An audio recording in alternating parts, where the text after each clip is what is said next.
Everyone in Brownsville has a story to tell. These are their stories. You're listening to Brownsville Matters, KXIQ 105.1's podcast show, where we learn a little about everything from all walks of life here in a wonderful community.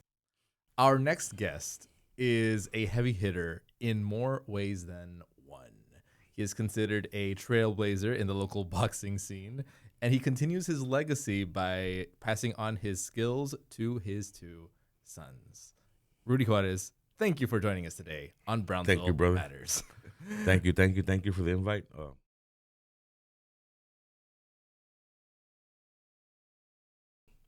Thank you for calling me up to hear my story, and here I am, man. Thank you.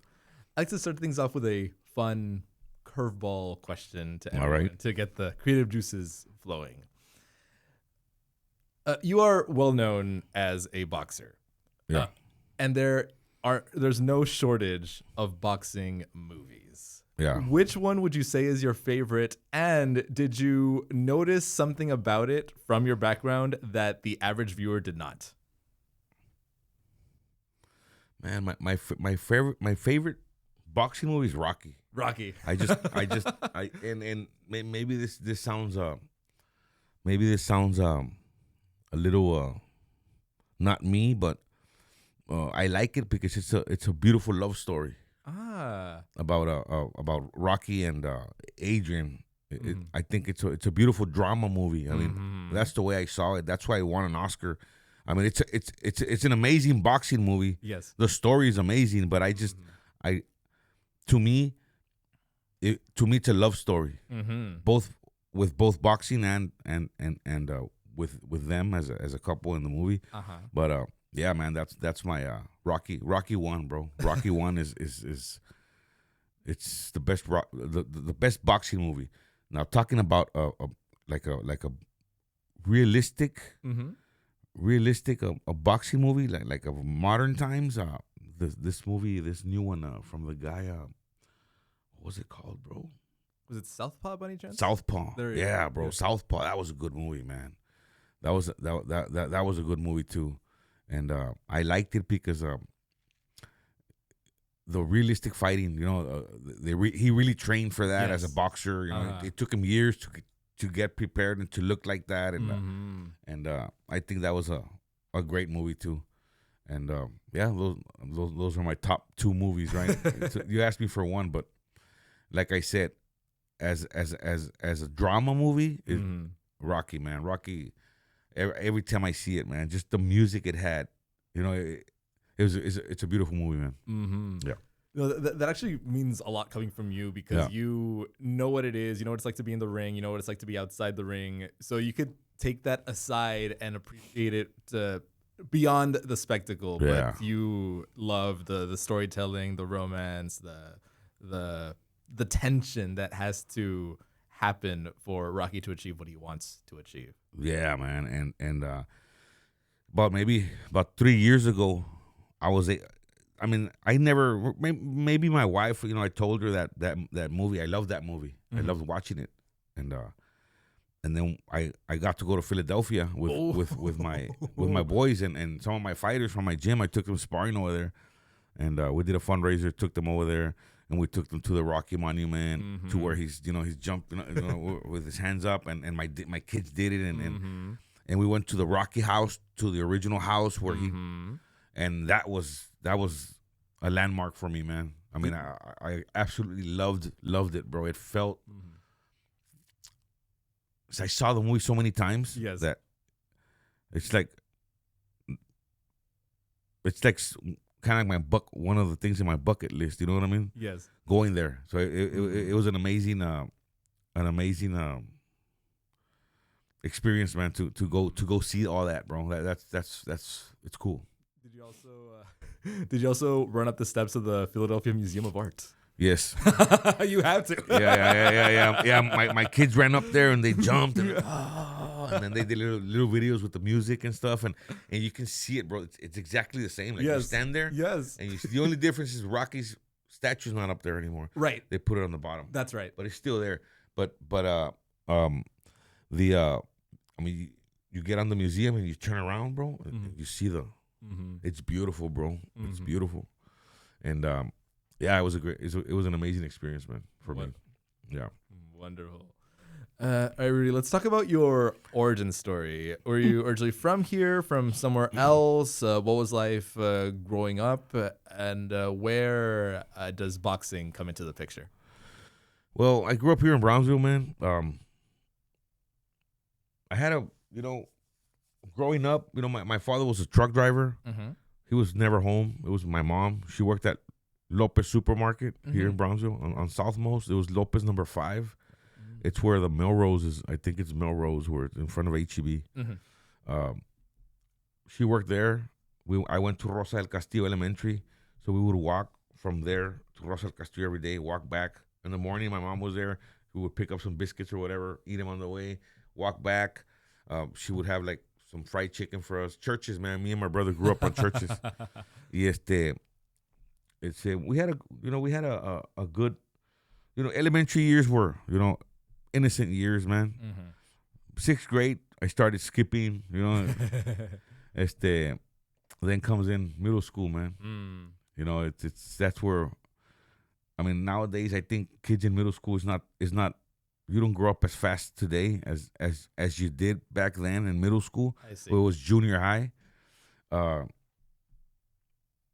was interesting, to be a junior high kid in Brownsville, Texas in those years, man. You walked a lot. We used to walk from Southmost all the way to Sunrise Mall. Wow. On the weekends. Yes. And then so it was pretty good. I had problems like any other kid, bullied and stuff like that. It was, and then sometimes I was the bully and sometimes I got bullied. I see. Then high school comes, bro. That's a whole different ball game in Brownsville, man. Then all the bad things come, the bad influences, the bad people, and sometimes you're the bad one, sometimes you're the good one. But overall, I ended up good, all right. I went through a lot, through a lot of things, bad things, but I turned out all right. I turned everything around. Well, I started turning everything around when my son Rudy was born. When I saw him and I held him in my hands, that was a kind of a, not at the moment. I knew it was. I felt him like, wow, I have a kid. I was like 19. I was like, man, I have a kid. Wow. And I getting back to his mom. I went to I was a truck driver already, so I took off to the road, and it just over there on the road. It was when it kicked in. I was like, man, now I have a little kid that depends on me. Right. I have a child that depends on me. So that's when I started turning things around, and it took me a while to be what I am today. So I was a truck driver for 18 years, 16, 17 years. I was always on the road. I was out there for 40, 50 days, 2 weeks, 30 days, 15 days, whatever. I was never home for less than 3 days. I was home for 3 days, boom, out. I would come back in 2 weeks, 3 days, boom. Leave for 60 days, boom. I was like that. I liked it, at the time. But then my kids started. Then I had another kid and another kid, and then I had a daughter. So they started growing up, and first I was a boxer, right? When I was in middle school, and I got bullied. I got jumped walking home. Like 4 guys beat me up. Oh no. So I ran home, man. I got a gun, my dad's gun. I loaded it. I ran out there, and I was gonna shoot them, bro. But thank God, they weren't there anymore. So I went back. I put it back in there. I was like, oh man, what was I thinking? But I was mad, right? Yeah, and you were young too. Yeah, I was young. I mean, if I would have done something stupid like that, it would probably change my life. I would have been a different person today. That's correct. Yeah, and thank God I didn't. Right. But I did the day after with a black eye and messed up lips, I went to a boxing gym. Oh. Yeah, so after that incident that I got jumped with those kids, man, I went to a I went to a boxing gym here in Brownsville in Los Ebanos. There used to be a flea market there, Los Ebanos Flea Market, back in the probably early '90s or something like that. Alejandro Licea Cano, he was our coach, and I went over there, man. I went over there because in my mind I wanted to beat those guys up one by one for what they did. Right. And I did. You know, I joined boxing. I did it for a year, strictly boxing, and then, okay, I'm ready. I was sparring. I was beating people up, and then I got out. When I didn't get out, I didn't go as much as I did. The thing is, I didn't have the support system like I gave to my kids. You know what I mean? My dad was never there. I mean, my dad was there, but he was never there. He was there, but never there. I see. He's a good man. Yes. He provided good for the family, but he was always working. You know that 100% Mexican, old school, work. Everything's work. That was my father, and he just told me, "Oh, so you're boxing now?" I go, yeah, I'm boxing. That, all this and that. He said, "Ah, man, you don't want to do you don't want to do that sport, man. That sport is not for you." All right, Dad. I won't do it then. But I kept on going. You know, I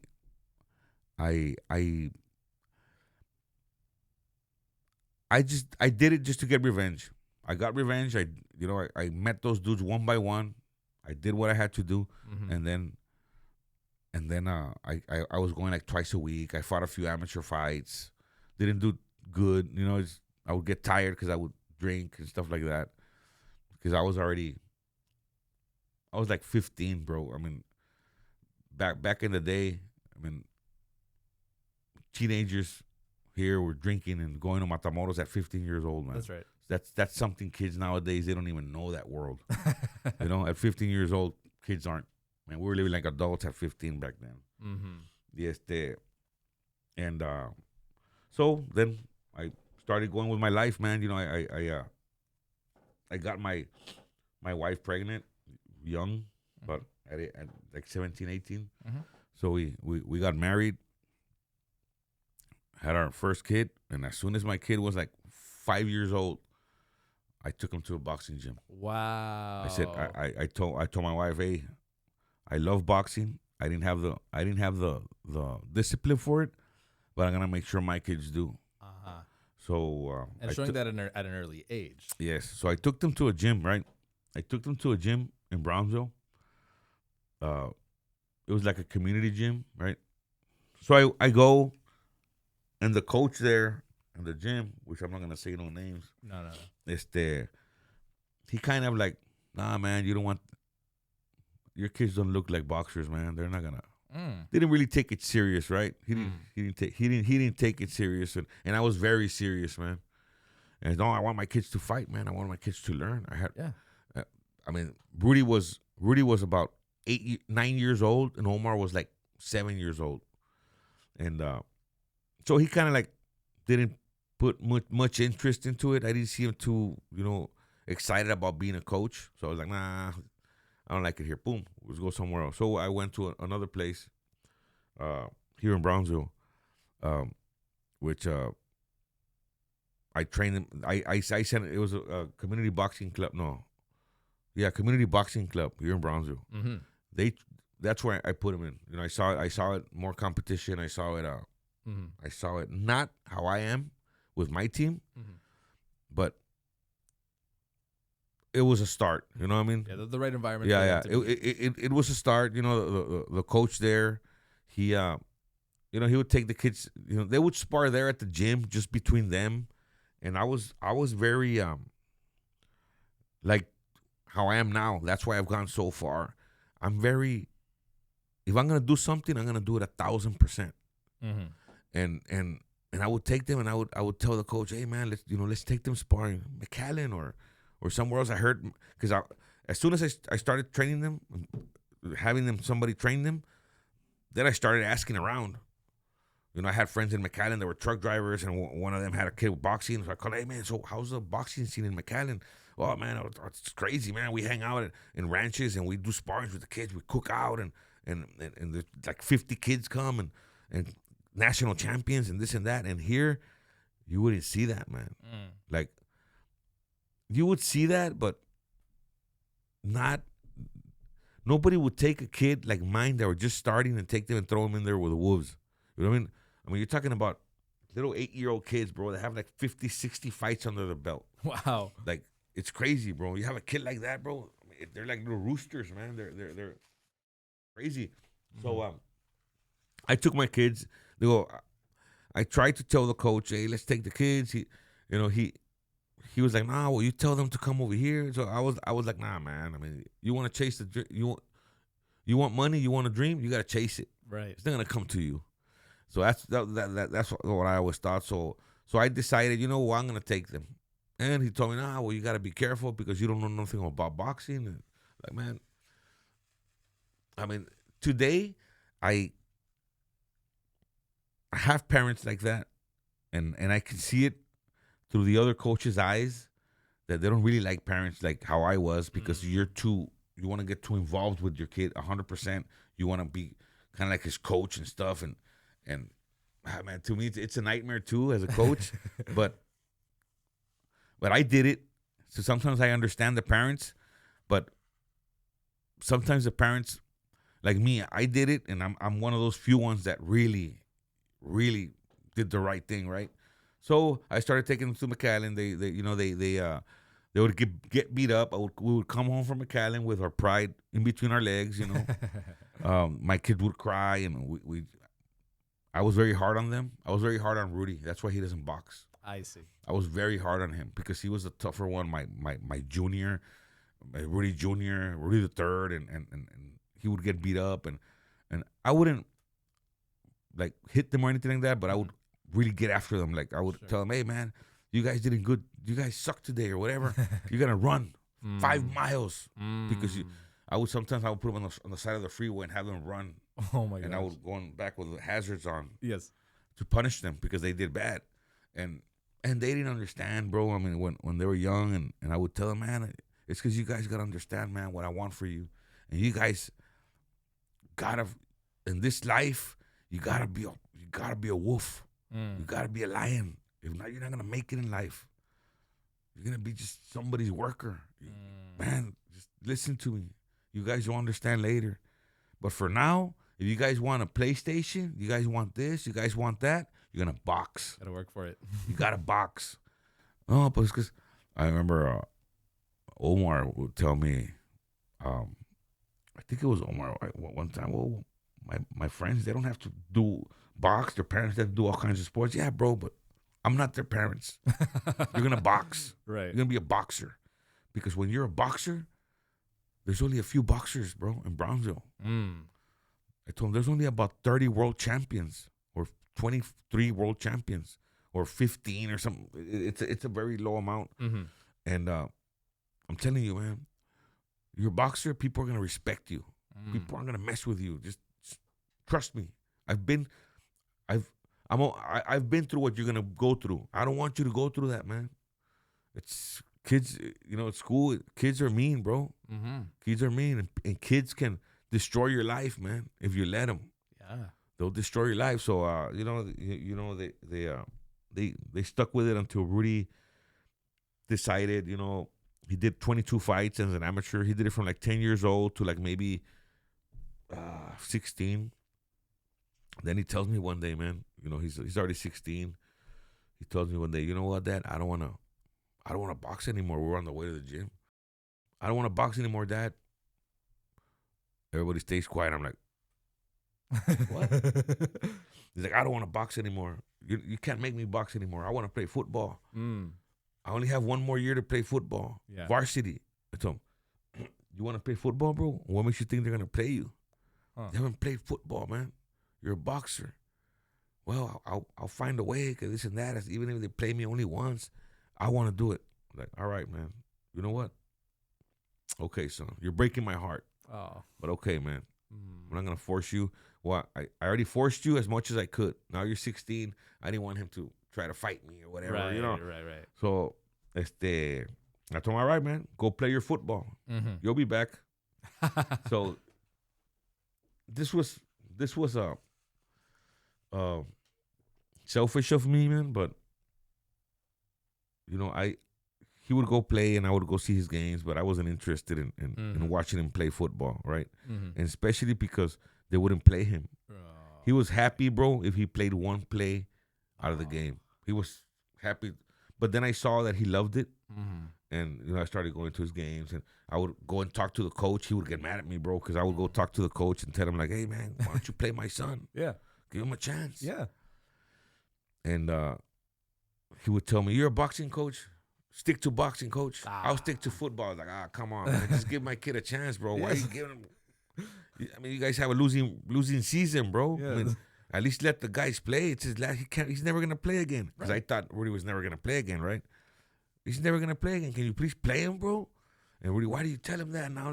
So they wouldn't play him, bro. No. So the last game of his varsity,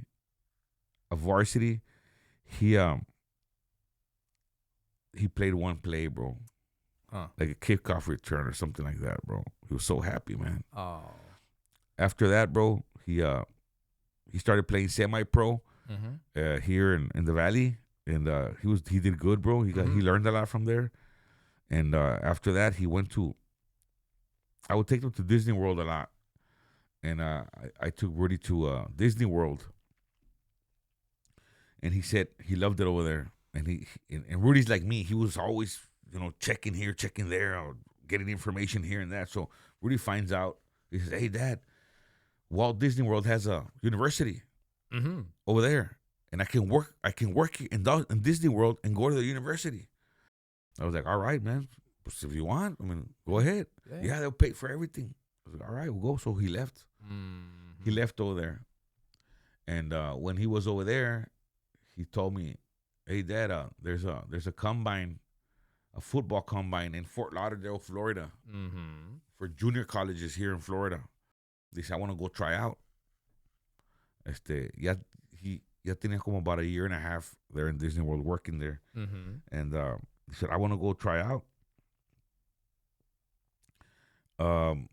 So he gets the bus, bro, goes over there for the combine. I think he got like a coach, like a speed coach. I'm not sure. He got a coach. He was doing something, you know, to get better. He was always really fast. So he goes to Florida, bro. He gets to the bus station, and the place where the combine was 2 miles away from there.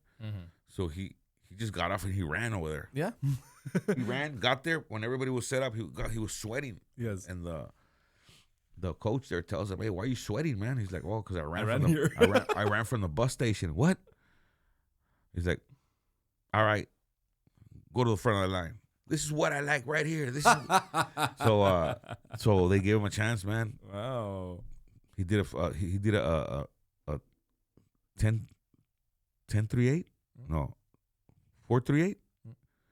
You know the time the 40 okay. of it was like NFL fast, like 4.38, I think. That sounds right. Yeah, super fast, bro. So as soon as he did that, he could catch, he could, you know, do this, do that, bro. They were fighting for him over there. It's 10.38, right? I'm not quite sure. Yeah, something like that, bro. And you know, he ran those big numbers, and they got him. He got signed with he got picked up by the Fort Lauderdale Eagles, and he played there for like about 6 months. Then he calls me up, "Hey, Dad, some recruiters called me. A Division II team wants to get me. They're in Missouri. They'll pay for everything, but I'll play Division II football." No, he said Division III, not junior college. Division III. I was like, "Hey, man, whatever you want, bro. Hey, sky's the limit. You're not married. Yeah, you got all our support. Whatever you need. You need to move. I'll fly out there. We'll rent a car and I'll or I told her I'll go in the truck and we'll go out there." He he started playing over there. He played over there for like a year.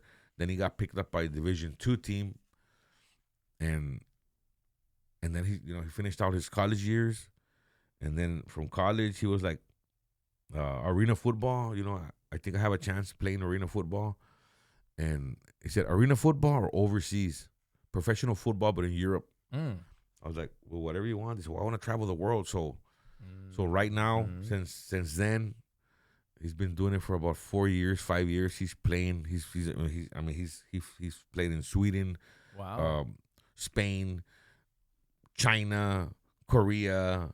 All over the world. Norway. He's played all over the world. Professional football. He's a running back. He's super fast, bro. Yes. And he's out there, bro. He comes over here whenever he's hurt. His ACL. He had to fix his both ACLs. He flies over here, gets fixed, and then recuperates, and boom, he takes off, man. He'll come maybe like twice a year. He's out there. My daughter, well, that was Rudy's story. My daughter, she boxed for a little bit.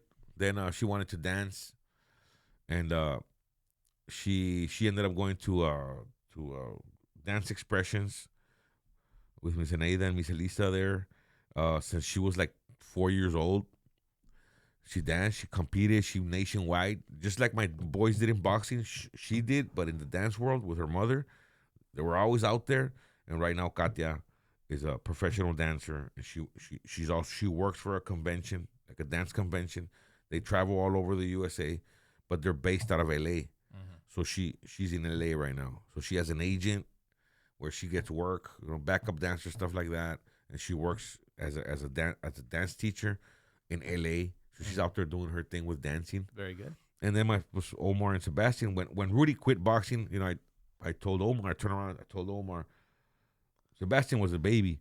So I told Omar, hey man, so what about you? Are you gonna keep doing this? Because at first, man, all my attention was to Rudy. Rudy was my rooster, right? Yes. Omar, we just had him there. Like, oh, he lost. It's okay, mijo, come here. Clean your tears. Here, dale unos nachos. All right, Rudy, come here. Okay, man. You know what I mean? And Omar didn't really like boxing. He was there because I forced him to. I see.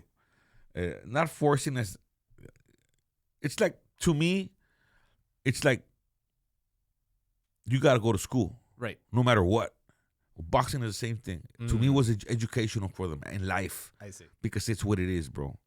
When you're a boxer and you're into it, everything is different. You're a different human being, bro. You're not the same person as anybody else, man. You're like a superhuman, bro. Especially just the way you carry yourself. Right. It's just you're a different person. So to me, it was like that. So Omar tells me, yeah, papi, I want to keep boxing. I think he felt, okay, Rudy's out of the way. Now the attention will be for me. I don't think he felt like that, but I think maybe he did because my kids love each other. But as soon as Rudy went to football, then I started paying attention to Omar. Then I saw something special in Omar, man, that I hadn't seen. I hadn't noticed. He was fast on his feet because he didn't like it. Omar was very, not fragile, but he didn't like to get hit. He was very he didn't want to get hit, right? And that helped him in boxing, man, because he would move. Defense has a lot to do with at first, he would move so much he wouldn't punch. He was just moving. Okay. But then when we started, like, okay, you're gonna move this way. All right, he missed. Boom, boom, hit him. We started working on that. So I became their coach, man. When Omar was about 15, when Rudy, he was 14 and Rudy was 16. Okay. When he quit. So then with Omar, I got off the truck. I think, or was it with Rudy too? I don't remember, but I got off the truck. I retired from truck driving. We invested some money in a business. Me and my wife. She runs it, so that's what Thank God for her. Yes. She told me, get off the truck, dedicate yourself to the boys. Wow. I was like, for real? I was like, yeah. We were traveling nationwide, bro. We would do 300, 400 chicken plates. Fundraisers. I would be knocking on doors, businesses here in Brownsville, selling $10 posters for my kids. Put them in their business. Sometimes I would like, man, you know what? Don't give me nothing. Let me just put it there, because I knew it was like a taqueria that had a lot of people, so I wanted exposure for my kids.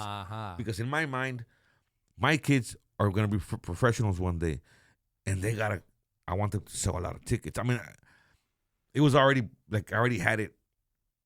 You know what I mean? So Omar, I mean, he would lose a lot when Rudy was in the picture. He would lose a lot, bro. Then he started winning, bro.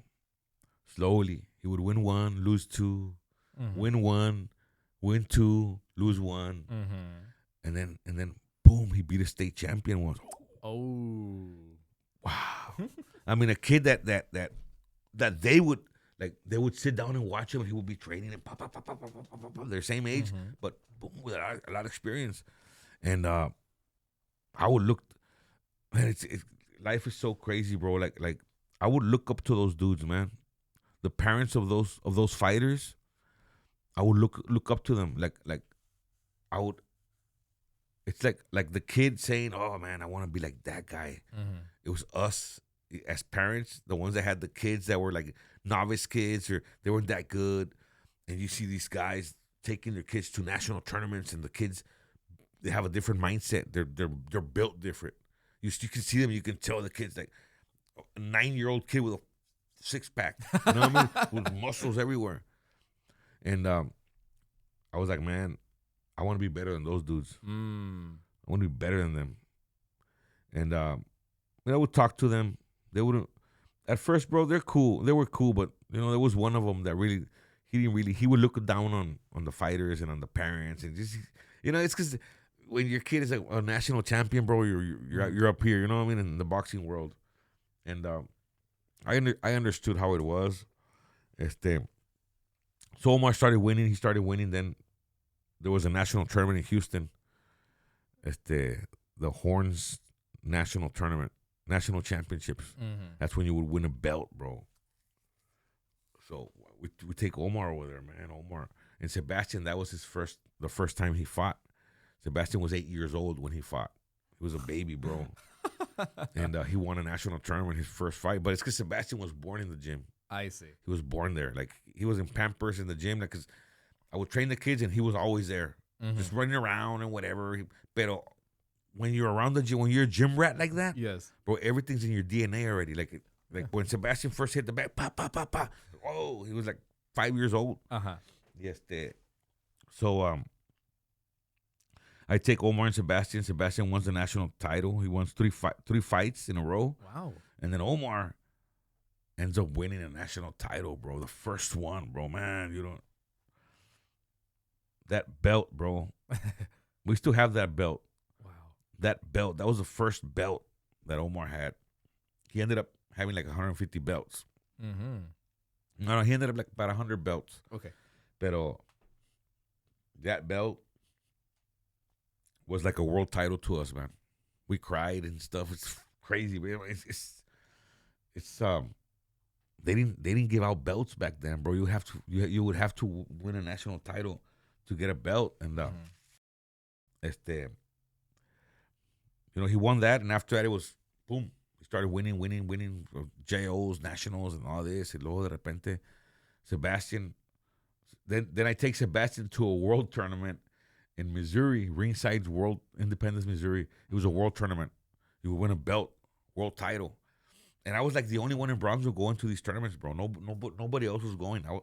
I was out there, the only one. I would take my kids and take out loans and stuff to go to these tournaments. Sometimes we would come back with nothing. We would waste $3,000, go and lose the first day, come back. De modo. All right, on to the next. Let's go. Let's train. It was an obsession, bro. It was an obsession. I was obsessed with it, and to where and it's like anything. It's like football, baseball. You got traveling teams. Then now everything revolves around the sport. Yes. The life of the family revolves around it. Everything was boxing to us. So So then I decide, you know what? I'm gonna start training kids. I didn't know I had it in me. I thought it was just my kids. Then they take me a few little kids there in my garage, and they started doing good, and they started fighting, and I was like, wow, man, I didn't know I had this in me. You know, the patience and the, you know, to communicate with children and to do stuff like that, and I, bro, now I train autistic kids, Down syndrome kids, bro, and they listen to me. Pero, you know, I did that out of my garage, and then I meet Mike Hernandez, a very big figure here in Brownsville, Texas. I met him through a cousin of his, and he sponsored a gym to me, man, in one of his properties. You know, big shout out to Mike Hernandez, man. OP 1033, Mr. Gavito. They did very good for us. They were very good to us, man. Mike Hernandez gave me a gym for like 6 years, man, rent free. He told me, train people, charge them whatever, but the gym is for you and your kids. But you want to make some money to buy gear, you know, to for the place to self maintain itself, and you know, train kids. I was like, all right, so I built a team, had about 50 kids in there, and I had a strong team, man. I made some national champions, and I got known as a coach. That's when I really, you know, I did the RGV Elite team, which originally the RGV Elite team was originally 2 kids from Donna, Texas, and my 2 kids. They're the Boca Negra kids and the Juarez kids. They were 2 brothers and 2 brothers. That was a team. We were called RGV Elite because we were the best. Yes. RGV Elite, right? They ended up doing their thing with their team, so I stayed with the name. I built my team. I was there with Mike for 6 years. Then Omar gets signed, man. A friend of mine from San Antonio was one of my son's coaches. He was his head coach, you know, for most of his professional career for Omar. Mr. Rick Nunez from San Antonio.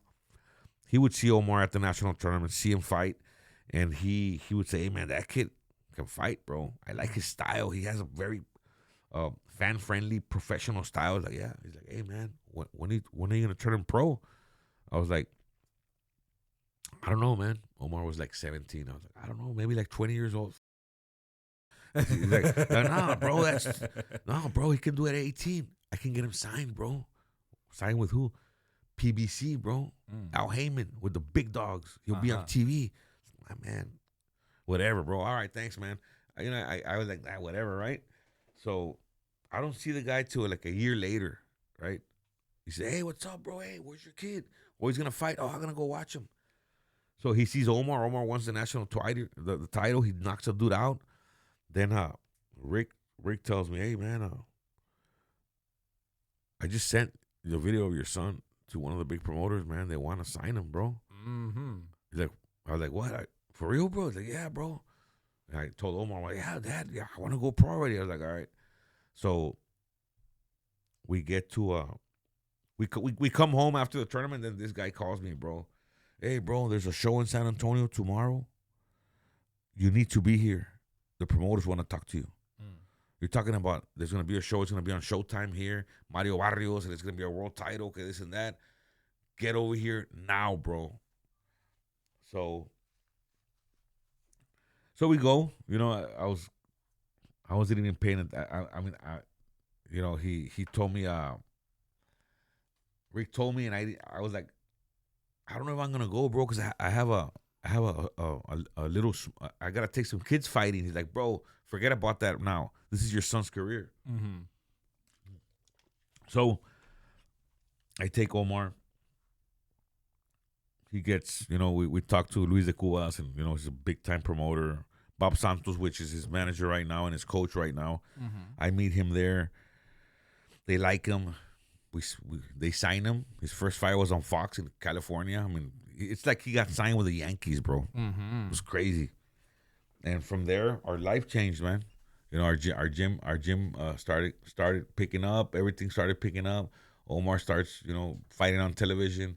Sebastian starts winning national tournaments, a bunch of fights. Then Sebastian's gonna turn pro, right? So I'm like, I want to be a promoter now. Okay, I already got to where I had to get in the amateurs. Now I want to be a professional promoter. I want to make fights. I got a bunch of kids that I trained since they were like 12, 13. Yeah. Now they're 18 and they want to go pro. So I want to keep training them. Yes. Now I want to take them to as much as I can, right? So I got my promoter's license. About 2 years ago, I started doing shows. You know, they've been successful. Sebastian, he fought about seven times here, 6 times here in the Valley.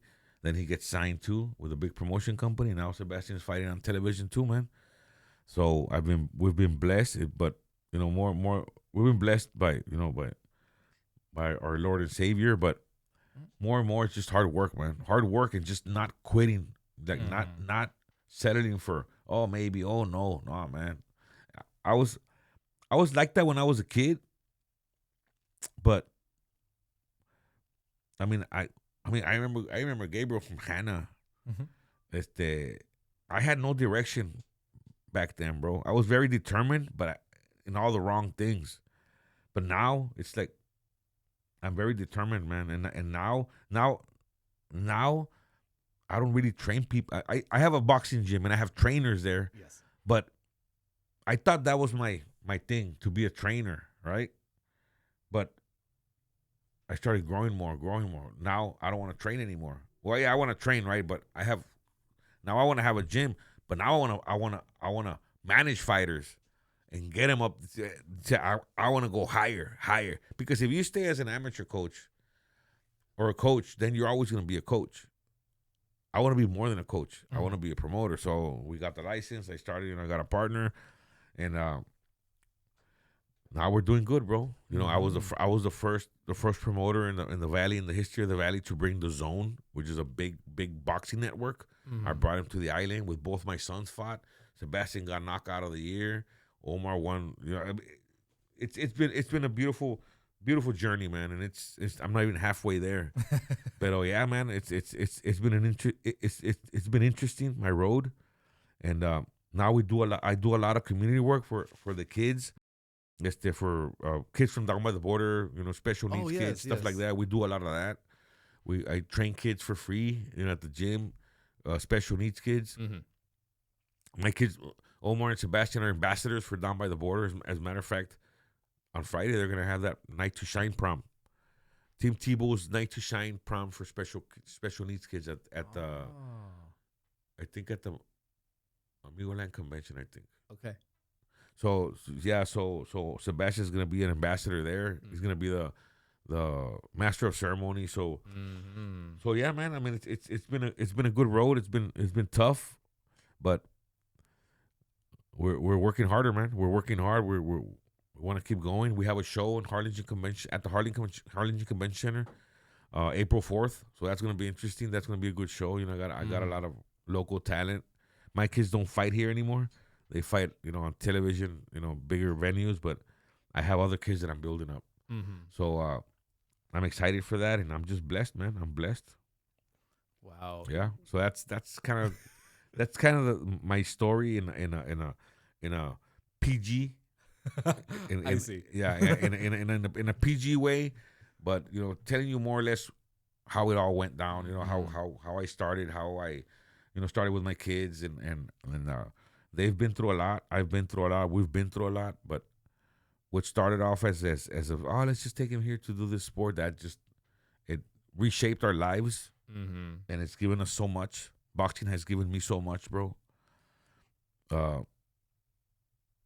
It's crazy, bro, how a sport, when I was a kid and when my kids were kids, boxing here in Brownsville was like a sport.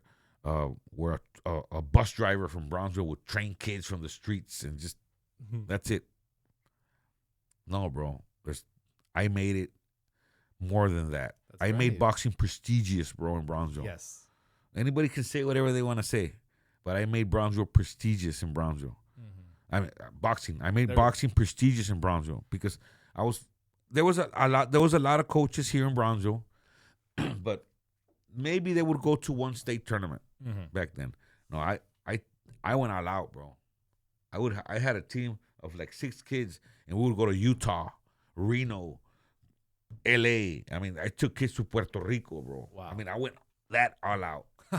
So where now you have a bunch of parents that want to put their kids, Yes. and now there's a lot of gyms in Brownsville, and it's good, man. It's good. It's good for the people. It's good for the sport, and there's coaches. Now the coaches are going out and getting these kids out there. There's still not too many that go to national tournaments. It's expensive, but I do. I take them. I find ways. I'll get sponsors. I'll do what I have to do with the kids and talk to the parents. But yeah, man. I mean, boxing back then was not really.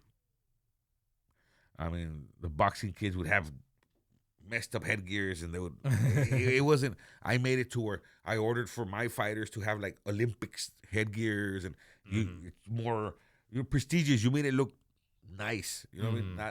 Not like a beat up gloves, and I thank God for that, man. For me, right?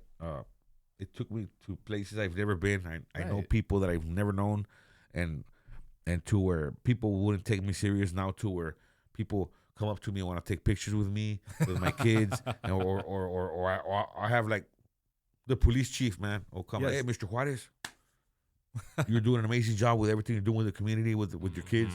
Oh, man, that feels beautiful, bro, when they tell me that, man. It's just like you guys inviting me here, man. Listening to my story, I love telling my story, man. I love telling it. And because I know, there's some fathers out there that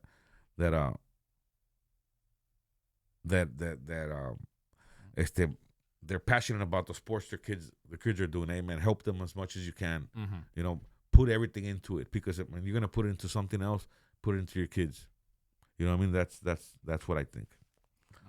Yeah, man. What an incredible origin story.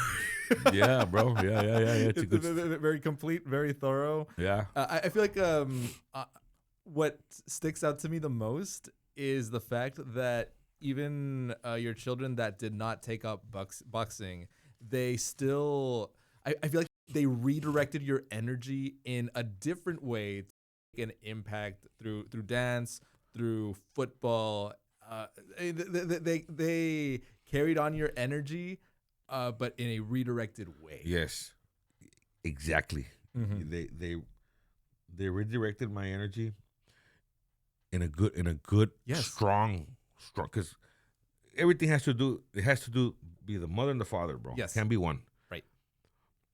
Nancy, my wife, she, bro, I was out on the road. I'll tell her, hey, take them here, take them there. They gotta go to train here. Take them to McAllen. Go here, go there. But back then, we didn't have cell phones on the road, bro. So I would buy like a $25 calling card, and I would call it about 5 minutes a day. Just, I'm gonna call you at 12 o'clock every day.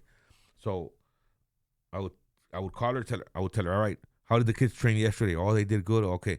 Well, did Omar cry? No. Okay. How did Rudy do? Did he kick ass? Yeah. All right. Yeah. See that? Okay. All right. Well, tomorrow you're gonna take him here, take him there, take him there. Okay. So Nancy has to do a lot with a lot, bro. And when they were young, right? Well, even today, right now as a promoter, as a matter of fact, she's the promoter. Yeah. She's the company's under her name, and she does all the paperwork, and she signs all the checks. And we both grew with the boxing. She has her business, of course, but also we do boxing. I mean, every day, bro. You know what I mean? So yeah, man. She directed it in the right way, because I think if I wouldn't have had her, I would have directed it, and I would have directed it the same, but not as, I wouldn't have made it so professional. You know, and without her and my kids, she's the one that has had a lot of talks with them, because I wasn't there. I was there till they were like about 16, 17. But from 8 years old to 16, that's when she was like, I was the provider. Boom, boom, take him here, take her there. And she would talk to them when they would get beat up, stuff like that. I didn't want to hear it. Like, oh, Omar got beat up and cried. I didn't want to hear that. I don't want to hear that. I want to hear that. I want to hear something good. It was like that, man. So, yeah, man. they definitely got my energy, and now they're out there training. Omar's been over there for 2 months. You know, Sebastian just fought in Mexico, in Guadalajara, on the zone, on the 4th, February 4th.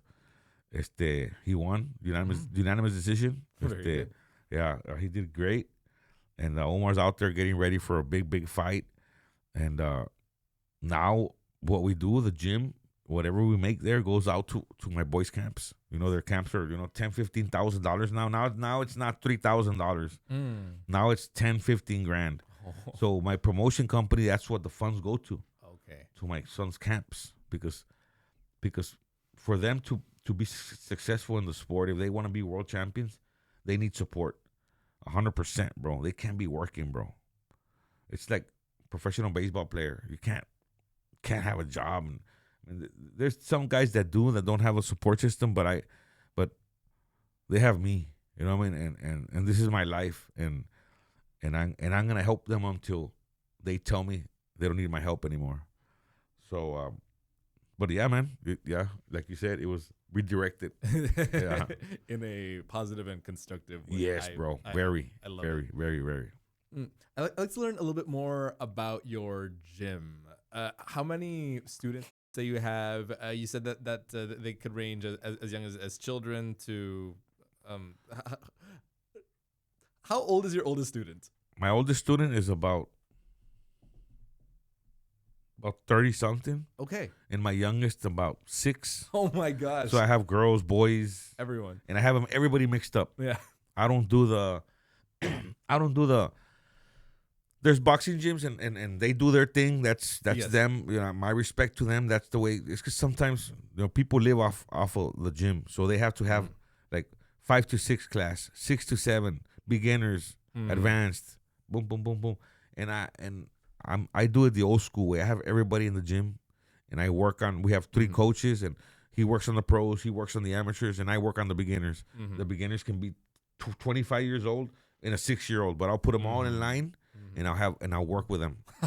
and hey, but it works. It works for me, right? Yes. That's how I work, and it's worked for me to the point where, well, thank God now that I have my own property and my own gym. I don't have a gym payment, nothing like that. It's all mine. So now I have like 40 kids. That's it. I don't want more. And I only do from 6 o'clock to 9 o'clock at night, Monday to Thursday. That's it. I don't. The other boxing schools will do like morning classes for women, and they do that, and I don't. I'm building a boxing team. Right. I have I'm building fighters. I'm building competition fighters. Yes. For them to be prize fighters. You know what I mean? And so, yeah, man. So that's what I have. I train. I have a few autistic kids. Special needs kids that I train. We have a very family oriented, gym. Last night we had a cookout. I had a banda, playing for Sebastian won, so we did a little celebration. That's amazing. Yeah, so we do cookouts like about twice a month. We have a chat on WhatsApp, and I'll tell them, hey, cookout tonight, carnesazo, le pongo carnesazo, and I'll take chicken, I'll take that. So have a lot of food, and everybody cooking. I have a big old pit that I bought, and yeah, it's fun, man. It's fun what I do. I love what I do, and it's not work to me. I retired from work when I was about 37 years old, man. I retired. I haven't worked since. But now it's like a job now with these boys, because I do the promotion company. I'm here, I'm there. I gotta go to the gym, do here. Then I gotta fly out here. But it's crazy, man, because I've been so many places that I had never been to. I fly everywhere, and it's all because of boxing. And I'm shoulder to shoulder in tables and conferences with like world champions and world class trainers and promoters, and it's taken me just because how I am. I'm very ¿cómo se dice? Resilient? No, yeah. It's like we're persistent. I'm very persistent, bro. Very persistent. I'll meet somebody. If I see a world class trainer there, I'll find a way. I'll say, hey, how are you, man? Hey, you want to have some lunch? Mm-hmm. I'll buy you dinner. Let me just pick your brain for a little bit. You know what I mean? And then I'll become his friend. That's the way I am, bro. So yeah, man. So in the gym, yeah, I have the kids, you know, from 6 years old to like 35 years old. I have a competition team. How about 15 competitors that compete nationwide? Wow. I have a couple of national champions, a couple of state champions. Right now, the RGV Golden Gloves, I'm gonna have 15 fighters fighting in that. So that's gonna be interesting, bro. That's gonna be pretty cool, man. So, looking forward to it, bro. Yeah. What would you say is the impact that you're imparting upon your students? How do they grow as people as a result of them being your students? I think I've had kids that come to the gym very timid. You can tell they're troubled. Okay. I've had kids come with tattoos when they're 14. Oh wow. Stuff like that, right? Well, it's not normal, but tattoos are normal now, right? But not a young kid. Correct. But we know tattoos on their fingers and stuff like that, and you know, you can tell they come from their neighborhoods and stuff. Yeah, but I come from the neighborhoods too, so I talk to them in their language, right? In our language. And I tell them, hey man, no messing around, bro. You want to be in my gym, you straighten up. If not, I don't want you here. I don't want you to poison the rest, man. All right, we have a good team going on here. I was like you. It doesn't mean I approve of it, but if you're gonna train hard and you're gonna be here, I want you here. So I'll give them a good tryout a month. Then I see they're doing good. Then I take them serious. But the impact, like I said, some kids will go in there very timid, real shy. In a month, bro, they'll come in with their chest up, head up. Yes. I teach them to fight their demons, bro. You know what I mean? I teach them that, and it motivates them, man. I make role model kids. I mean, some kids, high school kids, everybody knows me, bro, because I go to the schools. My kids do motivational speaking at the school, so everybody knows me in Brownsville. So, so I mean, these kids, bro, I tell them, hey, you guys better be doing good in school. If not, they're gonna call me, bro. Bro, it's crazy how the counselors will call me. Hey, Rudy, you got is this one of your students? I was like, yeah. Oh man, talk to him, bro, because he's not, he's slacking off. I was like, all right, man, I'll talk to him, bro. It won't happen again, I promise. All right, bro. And then I'll call the parents and I'll tell them, hey, can I talk to your son, because he's having problems in school, and they called me. I don't know why they didn't call you, but they called me. So, oh yes, coach, you go ahead and talk to him. All right. So I'll tell them, hey man, if they call me one more time, I don't want you here. That's it.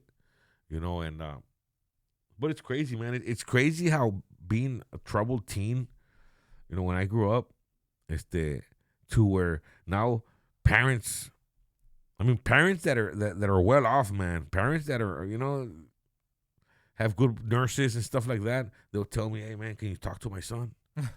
Like they ask me for advice, bro. Wow. That's the amazing thing, bro. And sometimes at first when they would ask me for advice, I would be like, I don't know if I should answer, because I don't know if it's the right advice, but I lived and learned, and yeah, man, we have a big impact on these kids, they're at the gym. Yeah. No, that's amazing how you say that the fight is not just in the ring, but it's also internal. Oh yeah, bro. Against anything that's troubling them, their demons. Yeah. So you can allow them to find that strength within themselves, besides the muscular. Yeah. That's amazing. Yeah, and I never know I had that in me, bro, to do this with these kids, man. I didn't know until I started, doing the boxing more and more. And now, bro, I can tell when a kid is troubled. I can tell. I talk to them, I'll slowly, and tell them, hey man, everything's cool, man. How's everything at school, man? You're good? Oh, coach, this and that. I mean, there's been times when there was a kid, I think, that was getting bullied at school, and who was one of my students, and I ended up knowing the dad of the kid that was bullying my student. And I went to one of the cookouts, and I saw the kid there in the cookouts, my friends, and I said, "Hey, come here, man. Hey, what's up, Rudy?" The kid, he knows me. I told him, "Hey, I'm gonna show you something, bro. Just so you can see, bro." Like, all right. So I took video of the kid that I was training, and the kid was boom, boom, boom, bah, boom, boom, boom, boom, bah. And then I showed him, boom. I showed him, "You see this kid right here? You know him, right?" He stays quiet. He's like, "Yeah, I know him." Like, all right, I'm gonna show you something, man.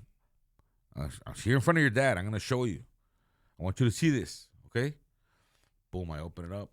Boom, boom, boom, boom, boom. The kid stays, bro. Like, he's a boxer? Go, yes, he's a boxer. The only reason he won't beat you up, because he'll get in trouble with me.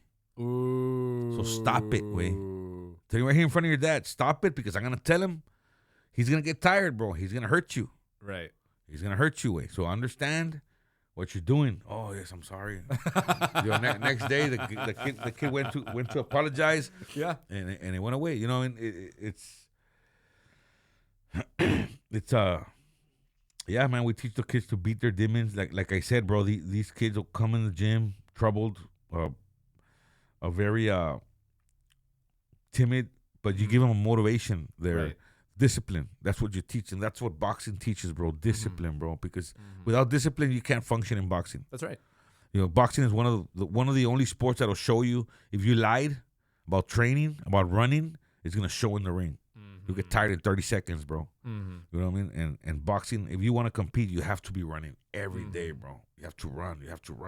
It's cardio. And you got to watch what you eat. I mean, we got kids that are 10 years old, bro, cutting weight, on diets because they have to, they gotta make weight to fight. I mean, imagine showing that discipline to an 8, 9-year-old, bro. It's hard, but it works. Yeah, we managed to do it, and it's amazing. Yeah, I also feel like you're also giving them a big responsibility for teaching them these skills.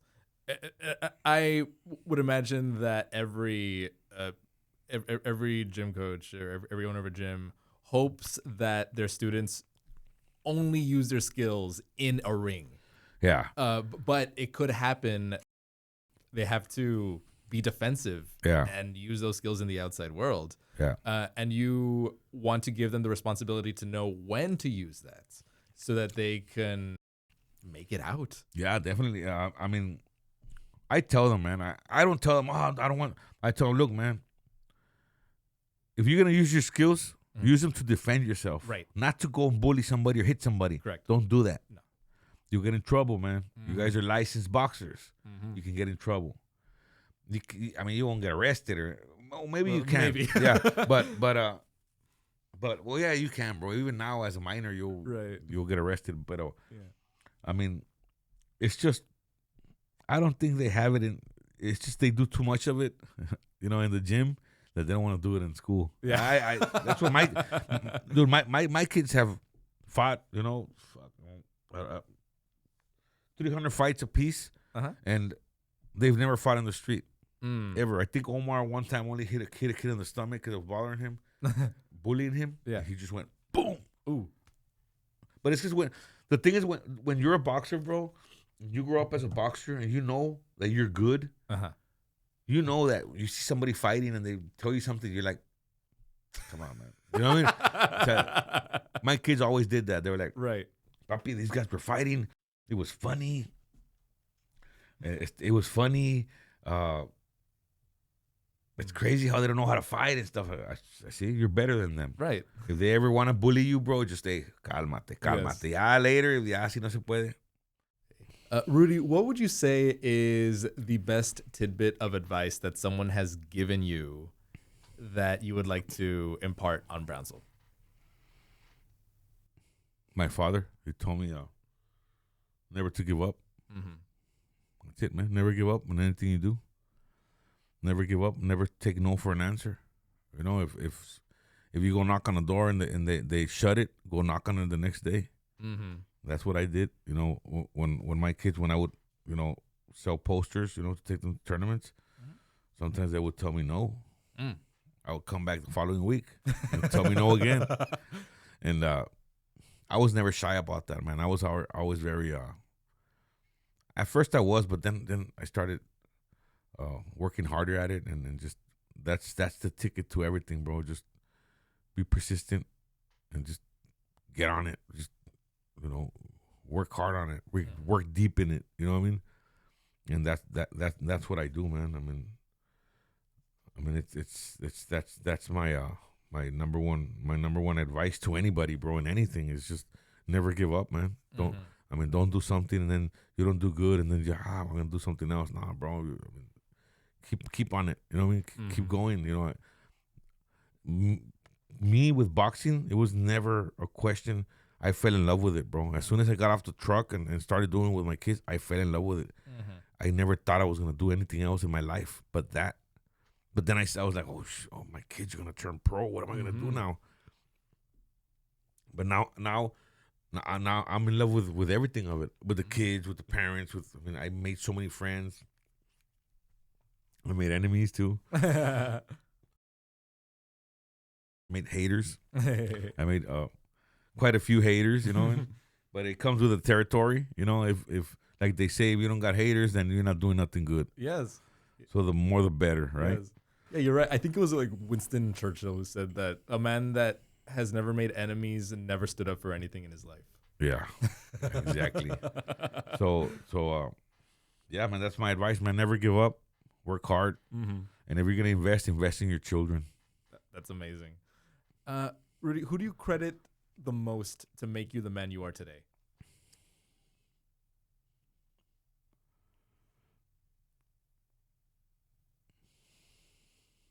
Nancy, my wife. I credit her the most. She helped me be strong. Yes. Yeah, because when I started when we first met, I wasn't really in no direction and going anywhere or anything like that. And she was a businesswoman.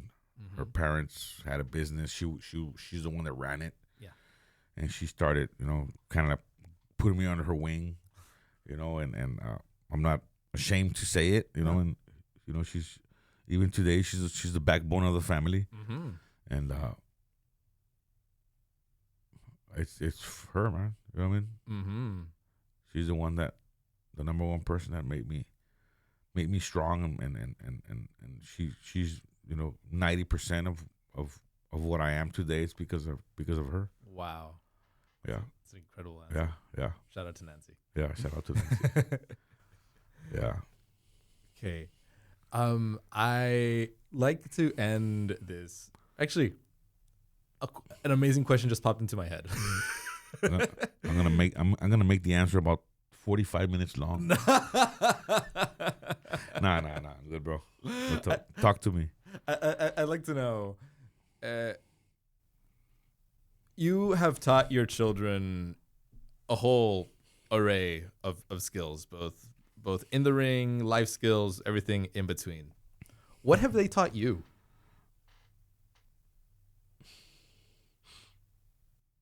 They've taught me to be a better father, man. Especially, I think the one that's more. All my kids have different things. They're all different. But the one that has really, really, really taught me more is Omar. He's very mature, in his mind. I mean, they all are, right? Yes.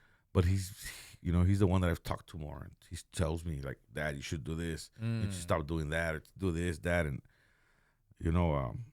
all my kids, they do that. But I think he's the one. There always has to be one. He's the one that inspires me to be better. And he's the one. He's more than anything. I love, like I said, I love all my kids. They all have their different things. But, when I'm doing bad, or I'm not, like when I'm drinking beer or whatever, right? He's the one that I'm worried about of what he thinks of me. Okay. You know what I mean? He's the one that really, that I wouldn't want him to see me in bad shape or in any way, right? He's the one. He's a very mature kid, and he's. I think it was more because I spent a lot more time with him in boxing. Like as an older kid, you know what I mean, in the camps and stuff like that. Sebastian was always in the boxing, and Sebastian is growing to be that mature too. But Omar's, since he was Omar has been motivational speaking with kids at 16. Wow. He finished high school at 16 years old with dual enrollment and all that. Yes. So right after that, he was a national champion in boxing, and he started motivating kids in all the schools. I mean, he's done thousands of kids, and he like I said, his mind, anybody that talks to him, say that he's very mature. You can see in the fights. You see in the fights, they'll talk about that. Oh, that kid. If you talk to that kid, you know what I'm talking about, man. His mind is somewhere else, and yeah, man, yeah, it's him. Incredible answer. Yeah, it's him, and well, him and Sebastian are the ones that I have the more time with, because Rudy's in Europe, and Katya, my daughter, she's in LA. I'll talk to them every day. Yes. Pero with these guys, I spend time with them. I cook for them. Right. In camps, right? When we go to camps in California, we rent like a condominium, and I wake up in the morning and make them their eggs and boom, boom, boom, boom. Take them to go get massages, take them to go run, take them here, take them there. So I talk to them a lot. I'm always talking to them. They're Sebastian también, but Sebastian is getting mature, and he's but Sebastian is more like keeps to himself a little bit more, and Omar will really get on me. You know what I mean? But yeah, it's him, man, and I'm happy. I'm blessed for my kids to be so disciplined, bro. So disciplined and determined, and that's something that happened with me and their mom. Something with a DNA that clicked in there and just made them, because all of them, bro. I have a professional football player, yes, 2 professional boxers, and a professional dancer. That's amazing. And they're all hardcore, and they're all really good. You know what I mean? And I did sports. I played football. I boxed. I wasn't that good, but I was athletic. Yes. I would, like in the neighborhoods, I would jump fences and jump off of ceilings and stuff like that. I was very athletic in that way. My wife wasn't athletic, but she was very smart, and she comes from a family that's very determined. Yes. So I guess all that clicked in, bro. Yeah, but yeah, man, that's the story right there. It's a wonderful combination. Yeah. Okay, now here's the final question that I ask all of our guests, and I'll modify yours a little bit. All right. So all right. Imagine, Rudy, you are in a boxing ring, but not just any boxing ring. A boxing ring in an arena where there's 200,000 people in attendance. Yeah. It's the population of Brownsville. Yeah. And every seat there has all of our neighbors, all of the residents of our city. You're in the middle of the ring with a microphone in your hand, and you're given 1 to 2 minutes to say something, a message to all the people of Brownsville. Rudy, what would that message be? I love you, Brownsville. And the crowd roars. Yeah. I would tell them, I love you, Brownsville. That's it. I love Brownsville, man. There's no place like home. There's no place like home. I was a truck driver. I was in all over the nation for 18 years, and there's no place like Brownsville, bro, for me. I said, I would go to a different city, and I would be, what is there to like here? It's too cold. What is there to like over here? It's too humid. And I was like, it's just, we're by the sea. Yeah. Like, there was a place where it was like, let's say, New Mexico, right? Right. It's beautiful, Yes. but it gets too hot. Yes. And they don't have a sea. No. That's why it gets hot. They don't have a breeze. Right. California, it's nice, bro. It's beautiful, but there's a lot of smog. You can see the smog, bro. I don't know if you guys ever been to Cali. Yes, yes. You can see it, bro, like Right. in layers, right? Too much traffic, but it's beautiful to live out there. Sure. But you go to Florida, fucking humid, bro. There. It's humid. It's humid. You go up north, there's only 2 months of summer. You know what I mean? And then you come home, and You can go to the beach. You can go to Matamoros. I mean, it's perfect. You can go to the beach, right? Mm-hmm. And, bro, there's nobody makes tacos like Brownsville, bro. Mm-hmm. Not even McAllen. I'm serious, bro. Nobody makes. No, the Texas Taco Trail is in Southmost. Yes, bro. That's where it starts, right? There you go. And I love it here, man. I love representing my city when we're up there. When they say Brown, like Sebastian, he fought on the zone. Oh, like 4 days ago, when they say from Brownsville, Texas, man, I still get goosebumps, bro. You know, and what we're working hard for is to be the first world champions from Brownsville, Texas in history. Mm-hmm. I think my kids already did more than any boxer has ever done in Brownsville. But we want to be the first ones, man. Hopefully, we'll get there. You know, we're determined, and Omar's very close to getting there, and Sebastian's on his way, and I mean, everything that we wear says Brownsville, Texas, Brownsville, Texas. With shirts that say "Down by the Border," Brownsville, Texas. Yes. I mean, we're very.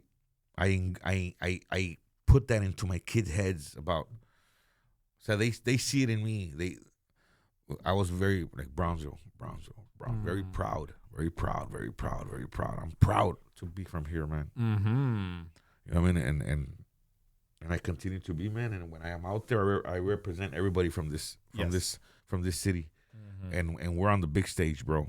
Like me and my kids, we're on the big stage. We're on the ring, on Showtime, on ESPN, on Fox, right? And we're there. We were just there 4 or 5 days ago, and then we were there on the zone in October. Again, both my kids, and there's some. You can go on there, Omar Juarez, and we have a post that I don't know has about 100,000 views, where it says, "I'm from Brownsville, Texas," and it's a small town, it's a small city, but it's beautiful, and my kids talking about our city, and that's what we represent, our people. You love Brownsville, and Brownsville loves you. Oh yeah, Rudy. Of all the interviews, I'm going to be very, very honest with you. This is the one where I was maybe a little bit nervous because I am a little bit ignorant about boxing. Yeah. But no, you've done an incredible job of not just explaining what it's like to be in the sport, but also the impact that you're making in the community. And I'm so glad that we have you right here. Thank you, bro. In Brownsville. Oh, thank you for inviting us. Shout out to Brownsville Matters podcast. There we go. For reaching out to me. Mr. Trevino over there that reached out to me. I've known him. We went to Hannah together, right, bro? I went to Hannah together, and hey, Hannah was super cool, bro. Back in the day, yes, it was super. That was a super cool high school to be in those years, man. It was amazing, man. And well, thank you, man. Thank you for the invite. Thank you for wanting to, for being interested in me sharing my story, man. No, for sure. Because but I also give myself the opportunities, saying, okay, this is something that I know little about. Let's just jump into it and learn something new today. Yeah. Rudy Juarez, thank you for joining us today on Brownsville Matters. Thank you, brother. Thank you for everything. God bless you guys. God bless Brownsville. Love you. God bless See you Brownsville. soon. There we go.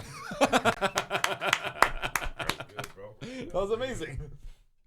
This is Michael Quantz with the Brownsville Society for the Performing Arts, here to tell you about our podcast, Brownsville Matters. Everyone in Brownsville has a story to tell, and these are the stories. We broadcast these stories every Friday at 5 p.m. and every Sunday at 3 p.m. on KXIQ 105.1 FM on your radio dial. You can also catch these stories rebroadcast on our YouTube channel for Brownsville Society for the Performing Arts. Don't forget to like, share, and subscribe, and smash the notifications if you want more information about these stories that you watch and listen to.